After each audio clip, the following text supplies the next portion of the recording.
Today we're at Bluff Point in southeastern Connecticut.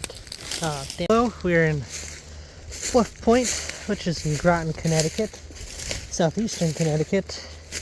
And right now I'm in a hemlock oak forest with the ground cover composed of Smilax rotundifolia, or the greenbrier. It's a relatively dry forest, very acidic. There's a granite bedrock. And it's really popular here. That's why the dog is on the leash. And that's why I'm staying off the trails. Because I've hiked here like 1,000 times. And I haven't off-trailed here very often. It's a beautiful day though, probably one of the first days of spring. So we're gonna see what else we find. Through here, this is all hay-scented fern. And then you got Rubus hispidus, the swamp dewberry. You can find it outside the swamp. It's one of the more common ones in these kind of briery thornlands. Mysterium, or a false turkey tail. It is a polypore fungus, meaning it doesn't have gills. Here we have a moss in the genus Trichum. These are quite common along the paths. And you can see the little spore stalks. Then we have probably wavy hairgrass right here. I forget the exact genus name. So this would be Avenella flexulsa, or the wavy hairgrass. And they call it wavy hairgrass because it kind of waves around in the wind. But it's a pretty common one growing along the side of the path here. And then we also have plants in the genus Carex, more wind-pollinated ones. These are likely Carex pennsylvanica. Oh, look, you can see all the spores coming off the trichum here. That's cool. So the forest is comprised of Quercus rubra, as well as Betula lenta. And there's a lot of Betula lenta. Most of the trees in here are Betula lenta. Black birch. It's a pretty young forest, probably only like 70 years old or so. It's pretty dense, doesn't get a whole lot of light to the forest floor. Thus, the diversity of plants is quite low. Here we have another bryophyte, this one likely being a plagiomynium. They kind of curl up in drier weather like this, but usually those little, I don't know. They have like round little leaves alternately under stalks. Wonder if they're any more moist. Nope, not any more moist underneath the leaves, but also right here, let's see, like, see, that's how they usually look right here. Then right next to it, this is this kind of thinner one. That's Thelia hurtella. Another minor component of these forests is Sassafras albidium right here, or just sassafras. Neat smelling leaves. It's a good host plant too, and it's a small tree. You can get up to 50 feet tall, and they form little thickets. The dog's pulling me. She's like, "Ugh, you're stopping all the time." And she wants to be let off leash so badly, but because, I mean, you can't really tell right now, but this is an extremely popular trail. Tons of dogs, so I'm trying to keep off the main ways because it's so popular. And stay off trail, you know, I'm that weird guy that you see out in the distance, like walking with his dog, talking to himself about plants. But that's just how it goes. That's how I am. And right here we have Galuscia baccata, or the black huckleberry, another common component of oak-birch forest. Here we have Leucobirum glaucum, or the pincushion moss. They call it that because it looks like a big pincushion.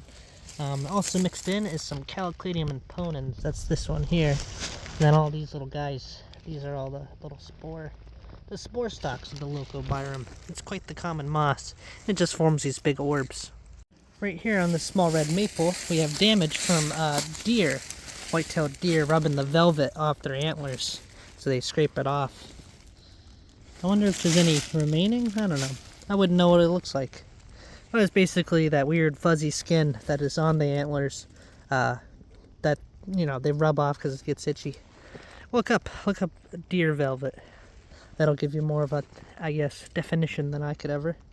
And here we have the ever-present and ever-common Thudium delicatum, one of the most common mosses here in southern New England.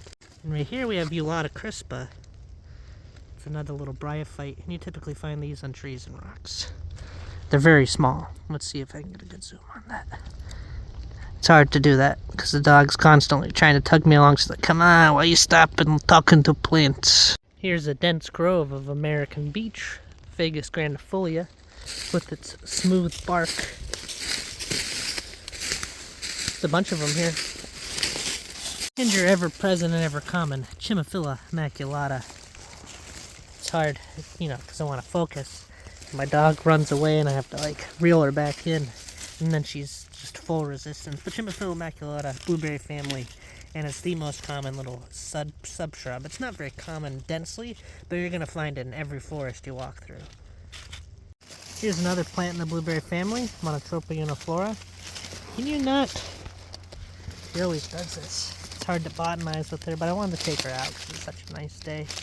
That's a parasitic plant in the blueberry family with dust-like seeds that needs fungi to grow and survive. Symbiotic.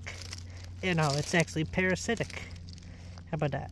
Here's a nice log of that Calcladium imponens glowing in the sunlight. Isn't that nice? Here we have dicranum, or broom moss. And these form little clumps on rocks. And this is like a polka-dotted broom lichen. Right here we have dicranum, or a moss in the genus Dicranum. Got a little bryophyte. You typically find these on rocks or logs. And here we have a lichen in the genus of Cladonia. It's a powderhorn lichen. And there's a bunch of Cladonias, and a bunch of them look kind of nothing alike. And there's some of them that do look similar, but they're all called Cladonia, and they all have little different scientific names. We have a small vernal pool here. And this will, be housing for amphibians, like the spring peeper and salamanders. Here's another shrub that's just as common as Chimaphila maculata. This is Vaccinium coriambosum with a high bush blueberry. You can pretty much find these in almost every single forest you go to. And we got two nice specimens right here. Beautiful red foliage in the fall, white urn-shaped flowers in the early spring. And typically you don't find Chimaphila maculata too far off. So, more info on Bluff Point. It's one of the last undeveloped parcels along the coast. And the state's been repeatedly, approached by multiple development companies that want to create this into a big neighborhood, a sprawling neighborhood of high-end real estate. And probably sell a lot. Oh, look, it is! I knew I'd find it here. Sorry, but I'll continue my conversation anyways. They wanted to sell it. Acre parcels and build up freaking McMansion real estate, like Groton Long Point that way. But I just found the plant I was hoping to find.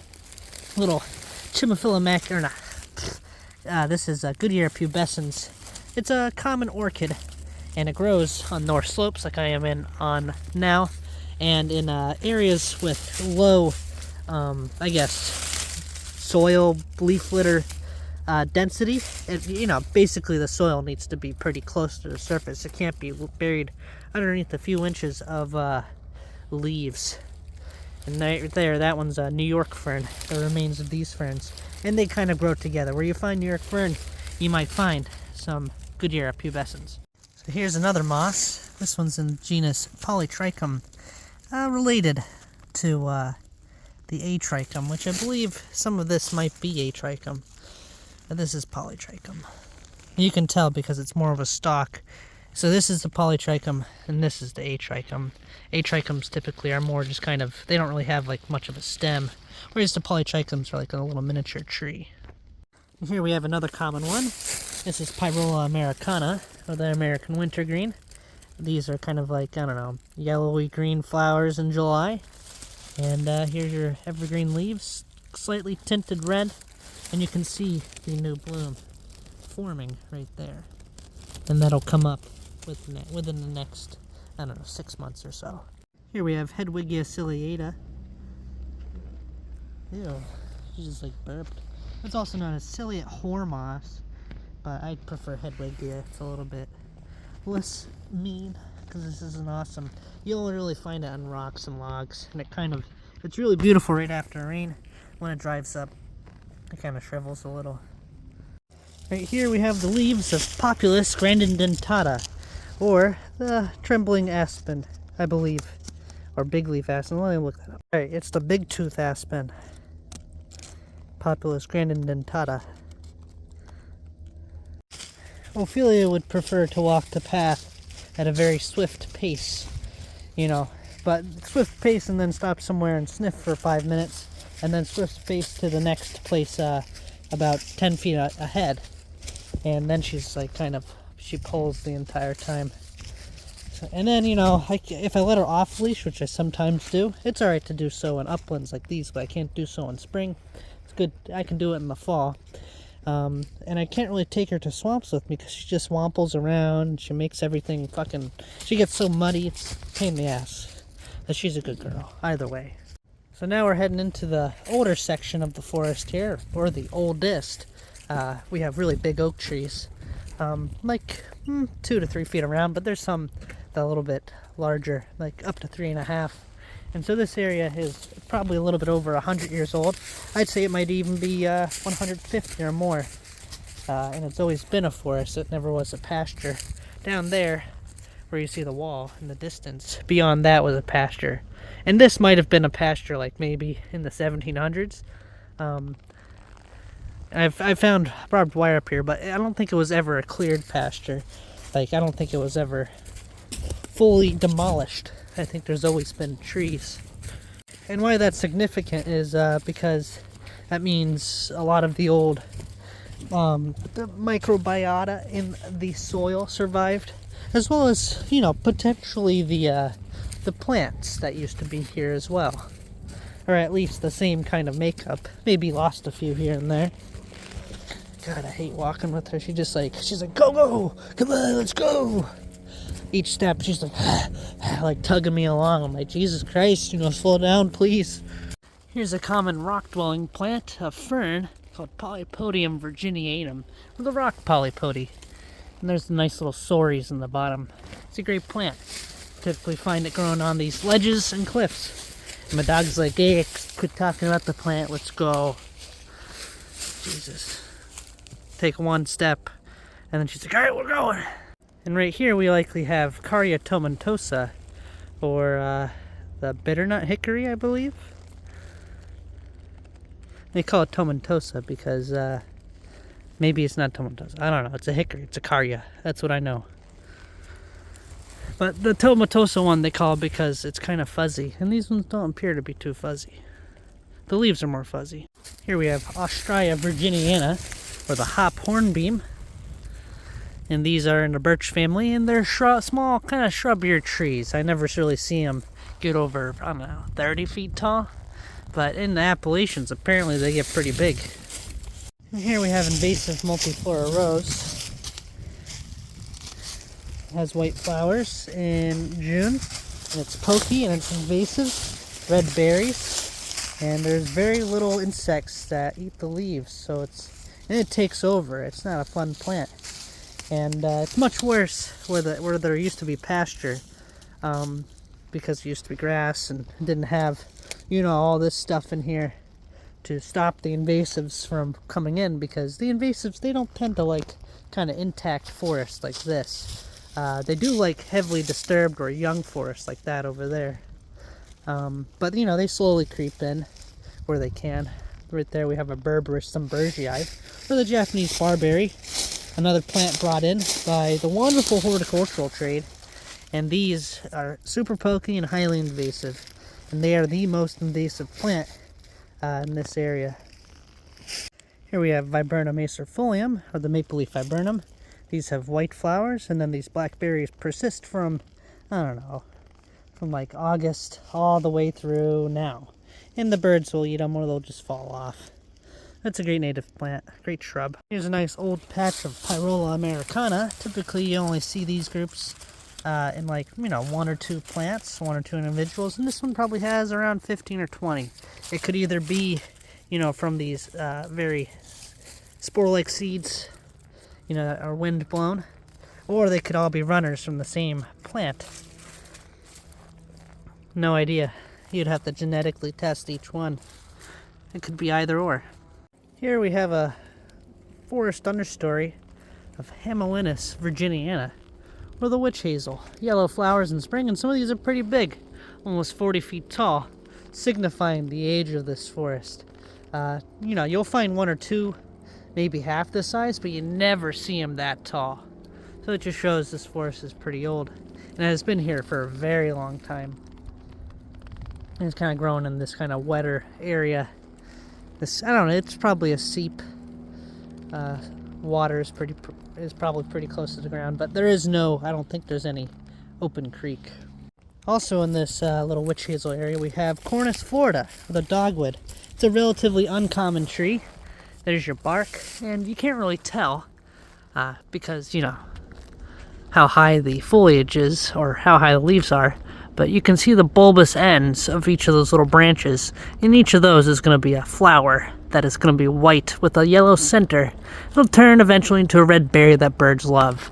Unfortunately, these trees are being affected by some kind of what is it?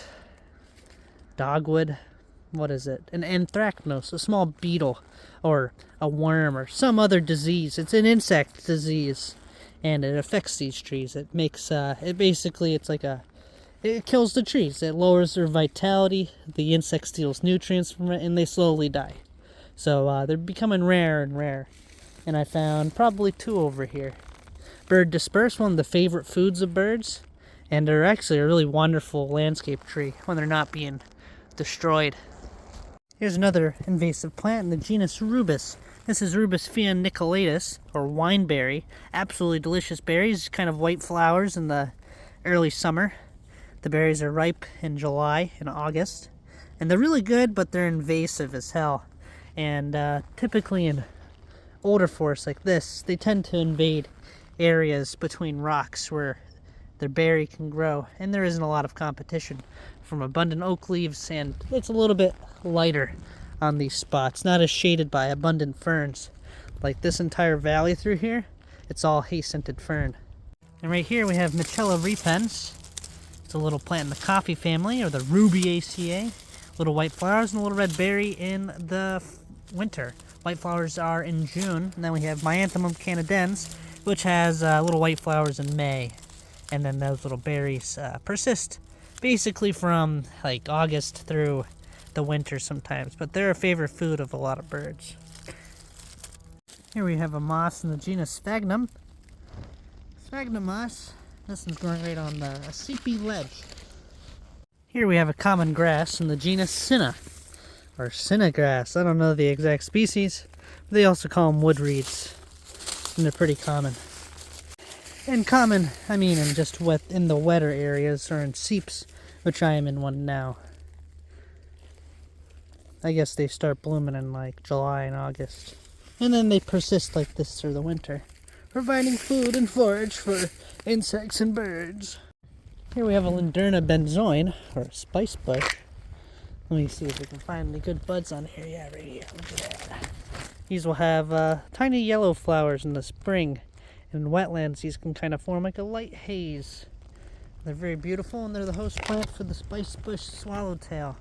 Another key identification feature is these, I don't know, these raised bumps. I forget what they're called. I think it starts with C, but the raised bumps are pretty conspicuous here on the spice bush.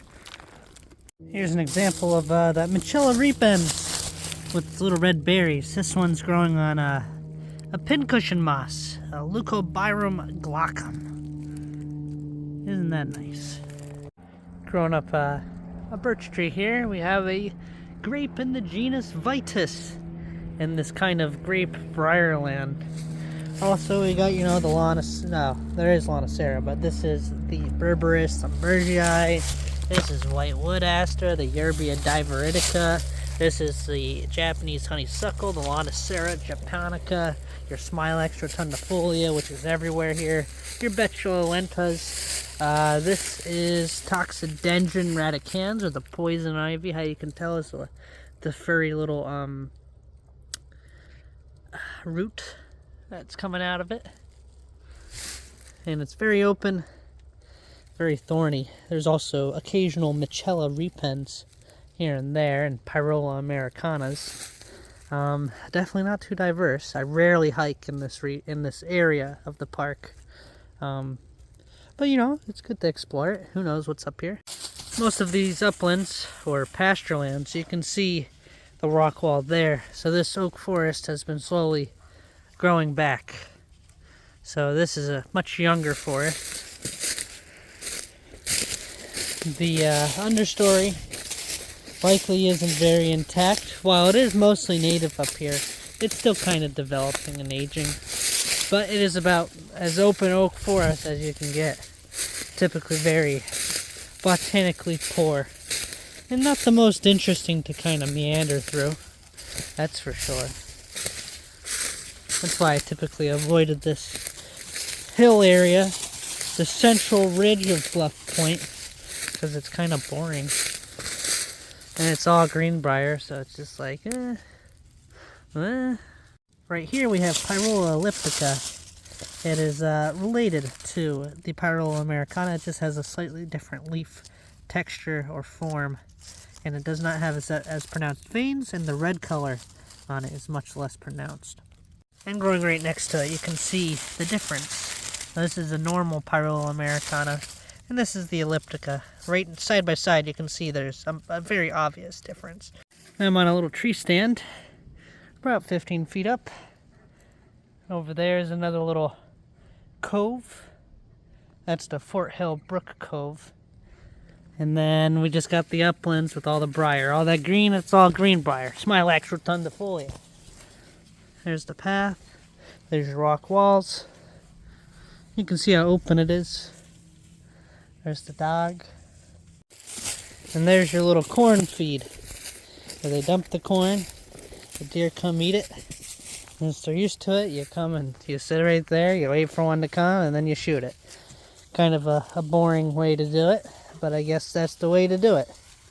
They could turn this into a nice wildflower meadow with a few burns, thin out the trees, make it more like a savanna, because that's what these uplands used to be, and you wouldn't have to do this. Oh well. Right here we have Monotropa hypopodes, relatively uncommon, just about as common as Goodyear pubescens, and you pretty much find it in oak forest, pine forest. And I don't want to say it's abundant, but it's relatively uncommon. First time I found it here at Bluff Point, though. So right beyond this pasture wall, we got much thicker Smilax rotundifolia, which is almost unhikeable. And then that typically stays towards the top of the slope and the west of the slope, because the Smilax likes drier conditions, whereas it doesn't thrive as much in these kind of wetter, shadier conditions. I think it's more about the amount of sun it gets, and not so much about the amount of moisture, because I've seen it in swamps, and I've seen it in dry uplands and rocks. So it's all about sun exposure, this being a lot less exposed than this. So we're getting into the much sunnier part of the preserve, the south-facing slopes, and you can see how much denser the Smilax is. This makes hiking off trail through here almost impossible because of how dense it is. Oh, look at that. We got some oriental bittersweet. Celestris orbicalis climbing up right here. That's what this is. I have to tug on her because, I try to move, to put my hand behind something, and then she'll, force resistance. She'll just, stay there. Then I have to, tug her. That's just how it goes. She hates being on the leash, though. Not to mention that this forest is on the coast, so not only has it been logged to death and farmed to death, it has also experienced, heavy populations of deer and lots of birds to disperse invasive plants. So it's pretty tight with invasives. It's humid, so it's a great area to grow. That's why you got spice bush up in these drier uplands. The Linderna. And then you also have, since it's so close, you have a lot of blowdown from hurricanes and strong storms, so it blows down a lot of the stuff. So it's a lot of open territory, and there's sections of this forest that are just this garbage habitat of just this thicket of invasive vines. Good habitat for birds and whatnot, but it is more or less, it's very degraded. Look, we have the big bittersweet coming up this little hickory here. And we got a little wetland over here. Here we have Minium hornum. It's a moss. associated with wetter and shadier habitats. And it's common. You can find it here and there, and pretty much almost everywhere where it's kind of shady and wet. Here we have an invasive plant called privet, commonly used in landscaping. Its scientific name is ligustrum. Most ligustrums, I think almost all of them, are invasive to North America. I don't think there's any native ones, but let me check if that's true or not. Yep, I was right. There isn't a single native ligustrum species native to the U.S. So it's an invasive plant, and it's commonly used in hedges. Right here we have Betula algensis with a yellow birch, common in very shady, almost riparian environments like this one. Here we have a little skunk cabbage, Symblocarpus foetitis. This one's open and blooming along the coast right here. Yep. Slurp it up. Here we have Climacerium americanum, another common wetland moss right here. One of the prettier ones.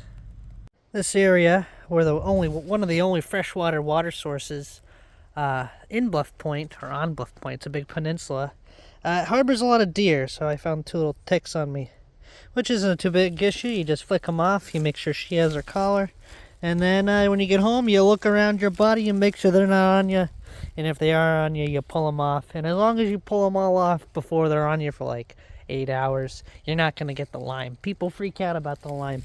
Like it's like the next fucking Armageddon. It's like, dude, it's a tick.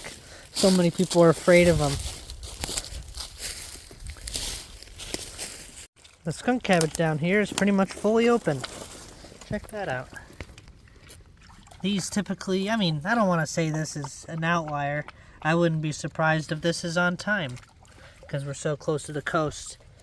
Frosts are relatively uncommon, and, you know, because of the elevated temperatures due to the coastal, you know, effect, you know, warmer oceans, I bet this is typical, especially seeing that they're in groundwater that's heated, you know, and you know what I'm saying, it's near the coast, it grows better. Here we have Ranunculus arborvitus, and here's a good look at the skunk cabbage. And that's also called the hooked buttercup. You typically only find it in wet habitats, such as this one. And then you can see the nice, this is the spade, and then right in there, that's the little spadix. That's basically the flower in there, and then this is just a modified leaf. It's an arum. Think of your calla lilies, or canna lilies. It's related. Not the same thing, but you get what I'm saying. I would love to further explore that little wetland, but next time. This is a rompler and a stompler. You know, I was trying to take a picture of a nice skunk cabbage, and she just fucking smashes it. So, you can't be having that. So, until next time, little creaky, swampy area. One of my favorite things about skunk cabbage is the variation on the color of the spathe. See, these ones are light green and variegated with a little bit of red, and these ones are completely red. Look at that one. That one's big. Some are more green, some are more red, some are more spotted with the red, some more spotted with the green. They're awesome. Skunk cabbage swamps are super cool, and they're more typical of the muck swamps. And muck swamps can sometimes have orchids in them. But I don't think they'll have orchids in them now. Not with her. Here's another polypore. This is Tremites, or turkey tails. I think these are the true turkey tails. The Sturium are called false turkey tails. Isn't that beautiful? With a little bit of orange and the browns. So here we have Nyssa sylvatica, a little grove of them. The black tupelos. They're nice trees, nice native trees. Typical habitat is along coast or in swamps, and this one being along the coast. Here we have a small coastal tree in the rose family called Amalanchier, or shad bush. These have white flowers in April and May. They're also called service berries because when they started blooming, it meant you could do your services for your dead. That means the ground was thawed enough to where you could dig, because they bloomed at that time. I love them. Service berries. Nice coastal tree. It also grows in wetlands, and they maybe get like 20 to 30 feet tall. I usually see them along the coast. There are species that also grow up on mountains. This area is gnarly. Briar invasive land. And I'm not going through it, that's for sure. It'll take me 6 hours. Hell no, no thank you. And this is also a Peninsula rotina, or a black cherry.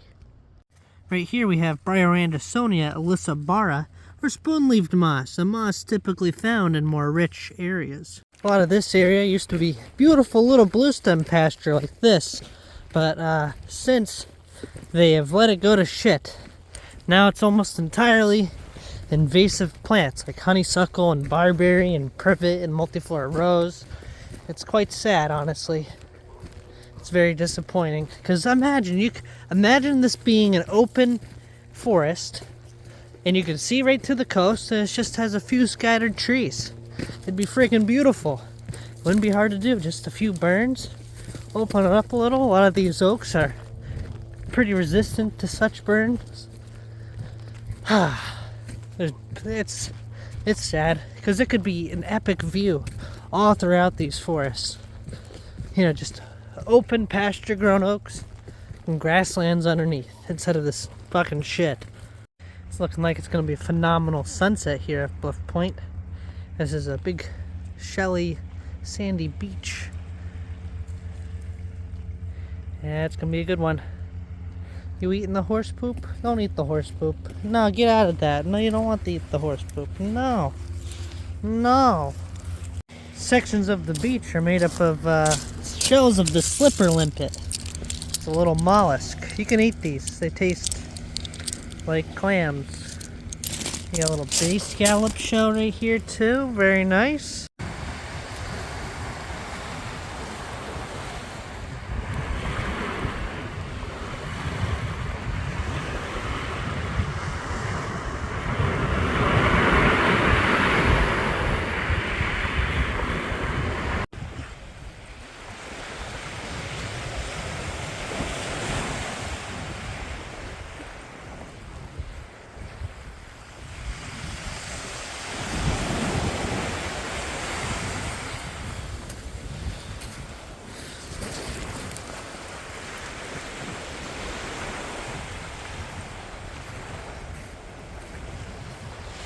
The big Bulberson! You getting a ball? A ballo? Is that the ballo from the woods? We're gonna throw that big old Bollerson. Boom! Oh, look, there she goes. She's like, it tastes salty. I don't really like it. But she'll grab it and she'll say, blach. She'll say, blach. She said, blach. She says, I'll wait till you toss it again, but once you toss it, I'm gonna go blach. Right? Look, the horse up.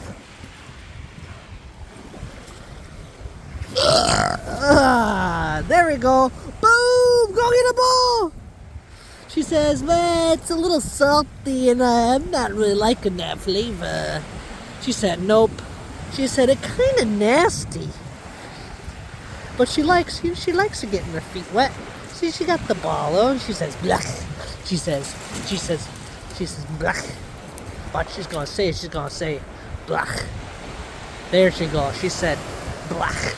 She said, that shit's salty. She said, I don't like no salty ballo. Now I'll throw it again. She'll sprint after it. And the cycle repeats. Oh, she saved it before it became a salty ballo.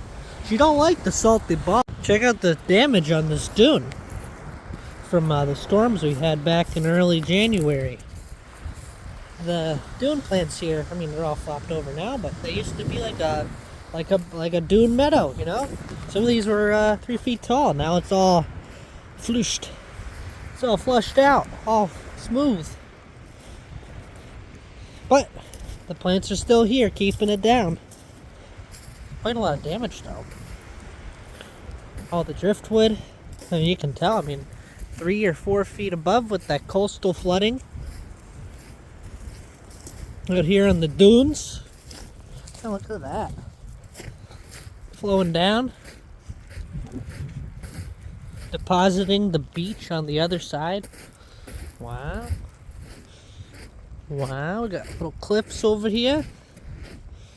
Not really cliffs, but you know, dunes. Alright, this is where high tide reaches. The mud flats. Now she's gonna smell like a fucking sea dog. Get out of there! Don't! Get out of the brackish water. Ophelia, god damn it. Ay, ay, ay. What the fuck? Here we got the shell of a quahog or a quag. Right, dog? No? Alright.